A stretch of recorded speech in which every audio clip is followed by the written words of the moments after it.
ഓം ശാന്തി 7-5-2025 പ്രഭാതമുരളി. മധുരമായ കുട്ടികളെ, ജ്ഞാനയോഗത്തിലൂടെയാണ് നിശ്ചയം ഉണ്ടാകുന്നത്, സാക്ഷാത്കാരത്തിലൂടെയല്ല. സാക്ഷാത്കാരവും ഡ്രാമയിൽ അടങ്ങിയതാണ്, അല്ലാതെ അതിലൂടെ ആരുടെയും മംഗളം ഉണ്ടാകുന്നില്ല. ചോദ്യം: ബാബ ഏത് ശക്തിയാണ് കാണിക്കാത്തത്? ബാബയുടെ പക്കൽ ഏത് മന്ത്രവിദ്യയാണ് ഉള്ളത്? ഉത്തരം: ഭഗവാൻ ശക്തിശാലിയാണ്. ഭഗവാന് മരിച്ചവരെ പോലും ജീവിപ്പിക്കാൻ സാധിക്കുമെന്ന് മനുഷ്യർ കരുതുന്നു. എന്നാൽ ബാബ പറയുന്നു, ഈ ശക്തി ഞാൻ കാണിക്കുന്നില്ല. ബാക്കി ആരാണോ തീവ്രഭക്തി ചെയ്യുന്നത് അവർക്ക് സാക്ഷാത്കാരം നൽകുന്നു. ഇതും ഡ്രാമയിൽ ഉള്ളതാണ്. സാക്ഷാത്കാരം നൽകുന്നതിനുള്ള മന്ത്രവിദ്യ ബാബയുടെ പക്കലുണ്ട്. അതിനാലാണ് പല കുട്ടികൾക്കും വീട്ടിലിരിക്കുമ്പോൾ തന്നെ ബ്രഹ്മാവിന്റെയോ അല്ലെങ്കിൽ കൃഷ്ണന്റെയോ സാക്ഷാത്കാരം ഉണ്ടാകുന്നത്. ഗീതം: ആരാണ് എന്റെ മനസ്സിന്റെ വാതിൽക്കൽ വന്നത്? ഓം ശാന്തി. ഇത് കുട്ടികളുടെ അനുഭവത്തിന്റെ ഗീതമാണ്. സത്സംഗങ്ങൾ അനവധിയുണ്ട്. പ്രത്യേകിച്ച് ഭാരതത്തിൽ ഒരുപാട് സത്സംഗങ്ങളുണ്ട്. ഇവിടെയാണെങ്കിൽ വ്യത്യസ്തമായ കാര്യമാണ്. ഈ സത്സംഗം ഒരേ ഒരു തവണ ഈ സംഗമയുഗത്തിലാണ് നടക്കുന്നത്. ഇത് തീർത്തും വളരെ പുതിയ കാര്യമാണ്. ആ പരിധിയില്ലാത്ത ബാബയ്ക്ക് ശരീരവുമില്ല. പറയുന്നു, ഞാൻ നിങ്ങളുടെ നിരാകാരനായ ശിവബാബയാണ്. നിങ്ങൾ മറ്റ് സത്സംഗങ്ങളിൽ പോകുമ്പോൾ ശരീരത്തെ കാണുന്നു, ശാസ്ത്രത്തെ ഓർമ്മിച്ച് പിന്നീട് കേൾപ്പിക്കുന്നു. അനേക പ്രകാരത്തിലുള്ള ശാസ്ത്രങ്ങളുണ്ട്. അതെല്ലാം നിങ്ങൾ ജന്മജന്മാന്തരങ്ങളായി കേട്ടുവന്നു. ഇപ്പോൾ ഇത് പുതിയ കാര്യമാണ്. ബുദ്ധി കൊണ്ടാണ് ആത്മാവ് അറിയുന്നത്. ബാബ പറയുന്നു, അല്ലയോ എന്റെ കളഞ്ഞുപോയി തിരികെ കിട്ടിയ മക്കളെ, അല്ലയോ എന്റെ സാളിഗ്രാമങ്ങളെ, നിങ്ങൾ കുട്ടികൾക്കറിയാം, 5000 വർഷങ്ങൾക്ക് മുൻപും ബാബ ഈ ശരീരത്തിലൂടെ നമ്മെ പഠിപ്പിച്ചിരുന്നു. നിങ്ങളുടെ ബുദ്ധി തീർത്തും ദൂരേക്ക് സഞ്ചരിക്കുന്നു. അപ്പോൾ ബാബ വന്നിരിക്കുകയാണ്. ബാബ എന്ന വാക്ക് എത്ര മധുരമാണ്. ബാബ മാതാവും പിതാവുമാണ്. ആരെങ്കിലും കേൾക്കുകയാണെങ്കിൽ ഇവരുടെ മാതാപിതാവ് ആരാണ് എന്ന് ചോദിക്കും. നല്ല രീതിയിൽ ഇത് സാക്ഷാത്കാരം ചെയ്താലും അതിലും സംശയം വരും. ഇടയ്ക്ക് ബ്രഹ്മാവിനെയും ഇടയ്ക്ക് കൃഷ്ണനെയും കാണുന്നു. അതിനാൽ ഇതെന്താണ് എന്ന് ചിന്തിച്ചുകൊണ്ടിരിക്കും. ഒരുപാട് പേർക്ക് വീട്ടിലിരിക്കെ തന്നെ ബ്രഹ്മാവിന്റെ സാക്ഷാത്കാരം ഉണ്ടാകുന്നു. ഇപ്പോൾ ബ്രഹ്മാവിനെ ആരും പൂജിക്കുന്നില്ല, കൃഷ്ണന്റെ പൂജ ചെയ്യുന്നുണ്ട്. ബ്രഹ്മാവിനെ ആർക്കും അറിയുകയില്ല. പ്രജാപിത ബ്രഹ്മാവ് ഇപ്പോഴാണ് വന്നത്. ഇതാണ് പ്രജാപിതാവ്. ബാബ ഇരുന്ന് മനസ്സിലാക്കി തരികയാണ്. മുഴുവൻ ലോകവും പതീതമാണെങ്കിൽ തീർച്ചയായും വളരെയധികം ജന്മങ്ങളുടെ അന്തിമത്തിൽ ഇവരും പതീതമാണ്. ആരും പാവനമായവരില്ല. അതിനാലാണ് കുംഭമേളയിലും ഹരിദ്വാറിലും ഗംഗാ സാഗരത്തിൽ ലയിക്കുന്നത് കാണാൻ പോകുന്നത്. സ്നാനം ചെയ്യുന്നതിലൂടെ പാവനമായി മാറും എന്ന് കരുതുന്നു. വാസ്തവത്തിൽ നിങ്ങളാണ് ജ്ഞാനഗംഗകൾ. മഹത്വം നിങ്ങൾക്കാണ്. നിങ്ങൾ ജ്ഞാനഗംഗകൾ എല്ലായിടത്തും ഒഴുകുന്നു. പിന്നീട് അവർ കാണിക്കുന്നത് അമ്പെയ്തപ്പോൾ ഗംഗ പുറത്തുവന്നു എന്നാണ്. അമ്പെയ്യുന്ന കാര്യമല്ല. ഈ ജ്ഞാനഗംഗകൾ ദേശവിദേശങ്ങളിലേക്ക് വരെ ഒഴുകുന്നു. ശിവബാബ പറയുന്നു, ഞാൻ ഡ്രാമയുടെ ബന്ധനത്തിൽ ബന്ധിതനാണ്. എല്ലാവരുടെയും പാർട്ട് നിശ്ചയിച്ചിട്ടുണ്ട്. എന്റെ പാർട്ടും നിശ്ചിതമാണ്. ചിലർ കരുതുന്നു ഭഗവാൻ വളരെ ശക്തിശാലിയാണ്, മരിച്ചവരെ പോലും ജീവിപ്പിക്കാൻ സാധിക്കും. ഇതെല്ലാം അസത്യമാണ്. ഞാൻ വരുന്നത് പഠിപ്പിക്കാനാണ്. ബാക്കി എന്ത് ശക്തി കാണിക്കാനാണ്? സാക്ഷാത്കാരത്തിന്റെ മന്ത്രവിദ്യയുണ്ട്. തീവ്ര ഭക്തി ചെയ്യുകയാണെങ്കിൽ ഞാൻ സാക്ഷാത്കാരം നൽകും.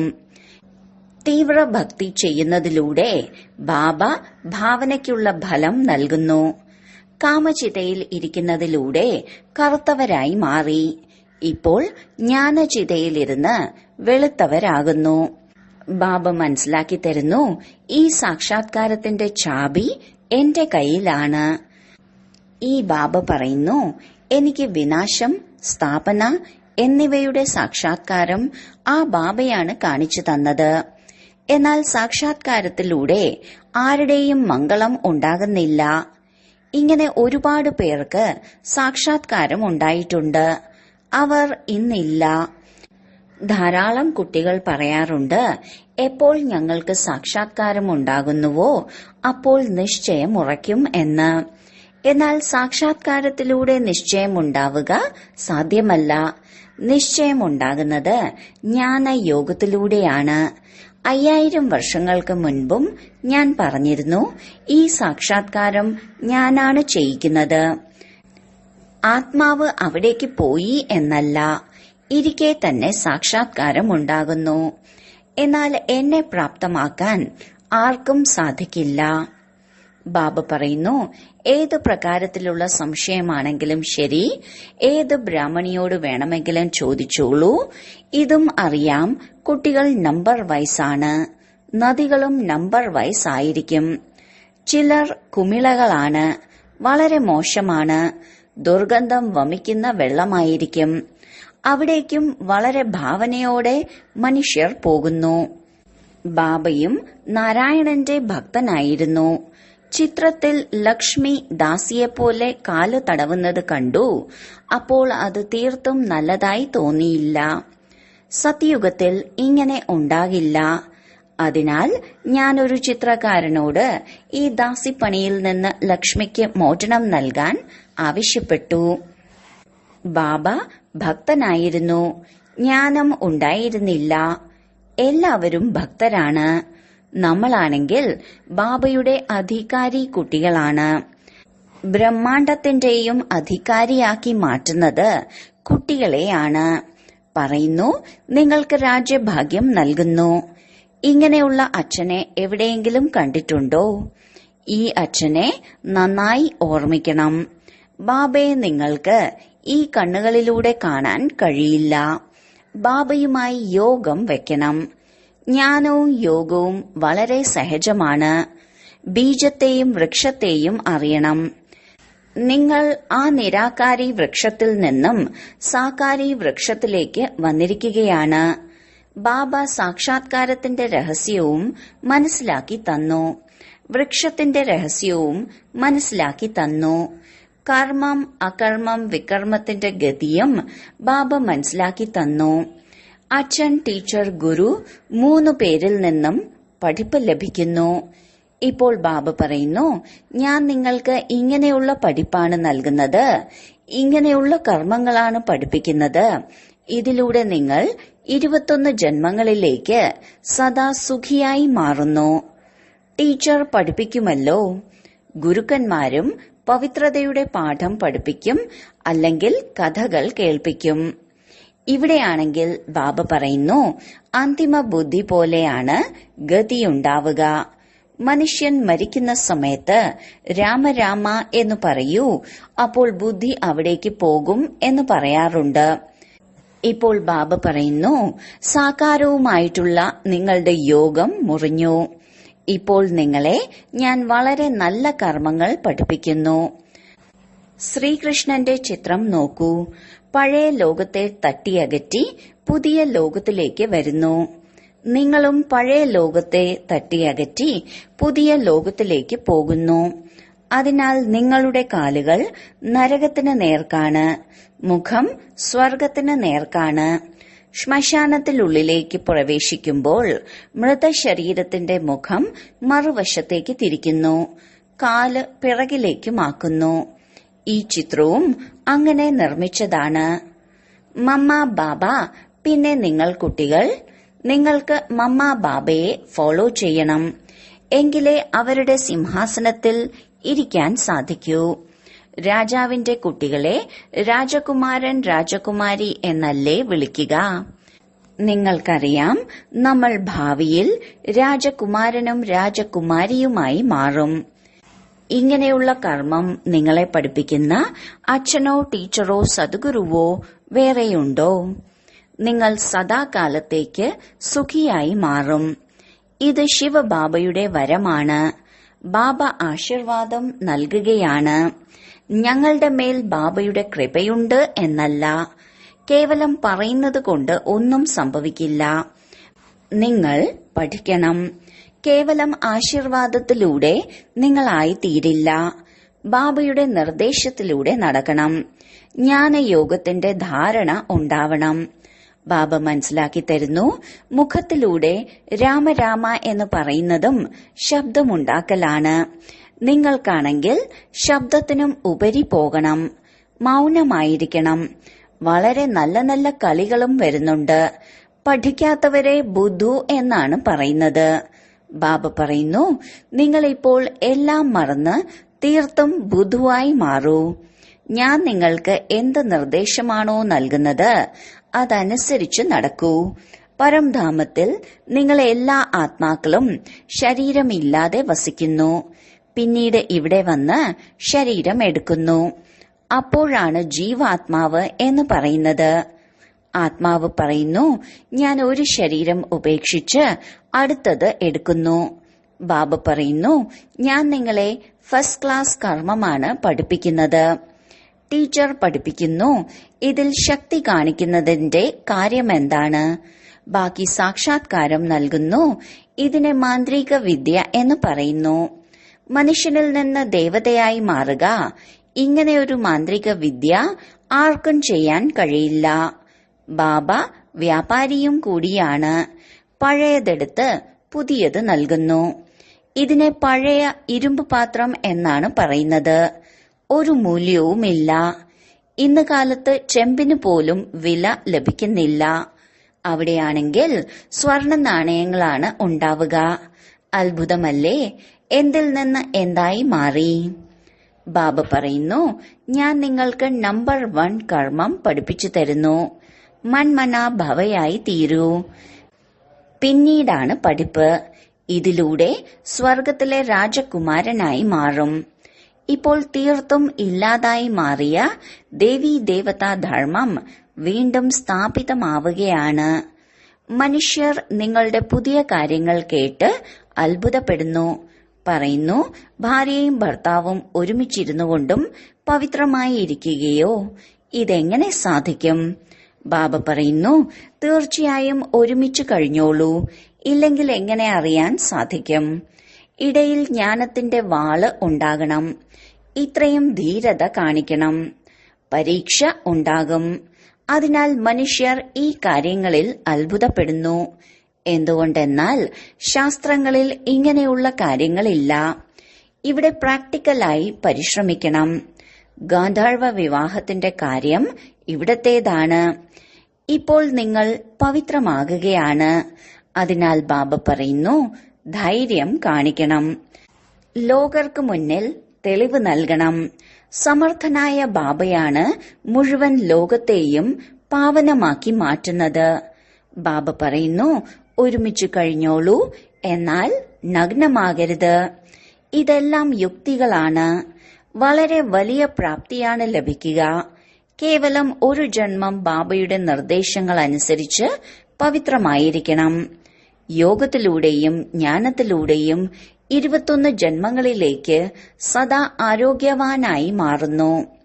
ഇതിന് പരിശ്രമമുണ്ടല്ലോ. നിങ്ങളാണ് ശക്തിസേന. മായയുടെ മേൽ വിജയം നേടി ജഗത് ജീത്തായി മാറുന്നു.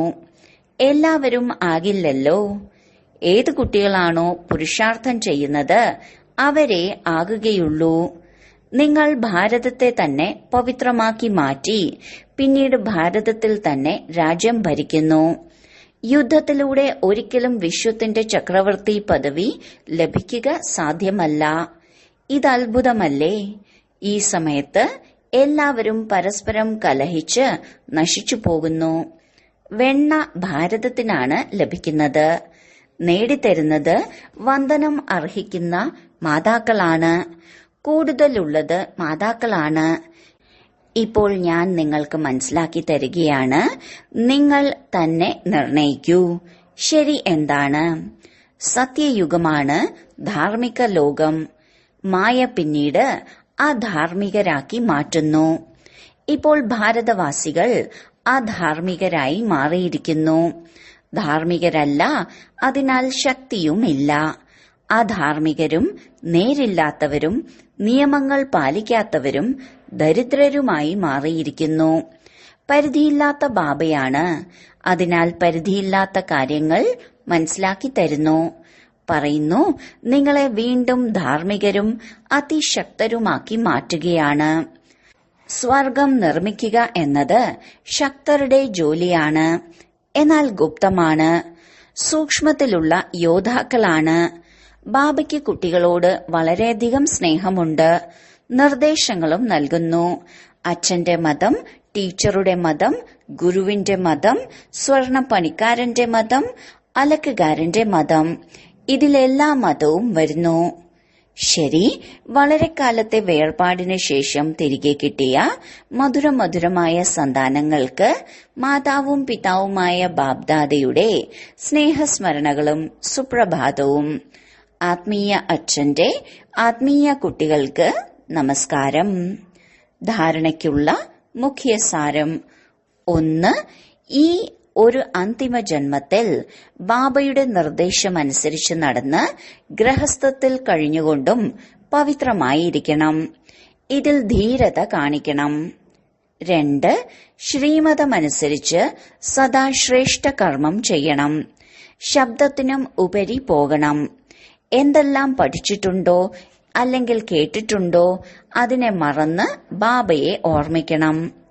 വരദാനം: പരിതസ്ഥിതികളെ സൗഭാഗ്യങ്ങളെന്ന് മനസ്സിലാക്കി തന്റെ നിശ്ചയത്തിന്റെ ഫൗണ്ടേഷൻ ശക്തമാക്കുന്ന ഉറച്ചതും ഇളകാത്തവരുമായി ഭവിക്കട്ടെ. ഏതു പരിതസ്ഥിതികൾ മുന്നിൽ വരികയാണെങ്കിലും താങ്കൾ ഹൈ ജമ്പ് ചെയ്യുക.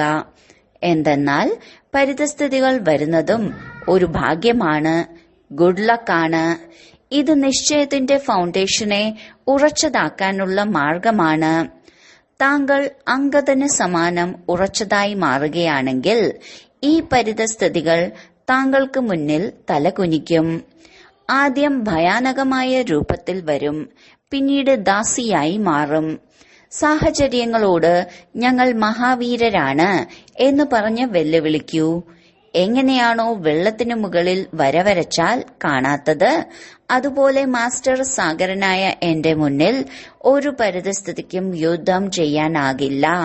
സ്വസ്ഥിതിയിൽ ഇരിക്കുന്നതിലൂടെ ഉറച്ചതും ഇളകാത്തതുമായി തീരുന്നതാണ്. സ്ലോഗൻ: പഴയ വർഷത്തെ യാത്ര അയക്കുന്നതിനോടൊപ്പം കൈപ്പേറിയ സ്വഭാവങ്ങൾക്കും യാത്രയയപ്പ് നൽകൂ. അവ്യക്ത സൂചന: ആത്മീയമായ അന്തസ്സും അതായത് റോയൽറ്റിയും പവിത്രതയും നിറഞ്ഞ വ്യക്തിത്വം ധാരണ ചെയ്യൂ. വരദാതാവ്, വരദാനി എന്നീ രണ്ട് സംബന്ധങ്ങളും സമീപതയുടെയും സ്നേഹത്തിന്റെയും ആധാരത്തിൽ നിരന്തരമായി ഉണ്ടാകുന്നതിനോടൊപ്പം തന്നെ കമ്പൈൻഡ് രൂപത്തിൽ സ്ഥിതി ചെയ്യുകയും ചെയ്താൽ പവിത്രതയുടെ ഛത്രഛായ സ്വാഭാവികമായി ലഭിക്കും. എവിടെ സർവശക്തിവാനായ ബാബയുണ്ടോ അവിടെ അപവിത്രതയ്ക്ക് സ്വപ്നത്തിൽ പോലും വരാനാകില്ല. ഒറ്റയ്ക്കാകുമ്പോഴാണ് പവിത്രതയാകുന്ന സിന്ദൂരം ഇല്ലാതാകുന്നത്. ഓം ശാന്തി.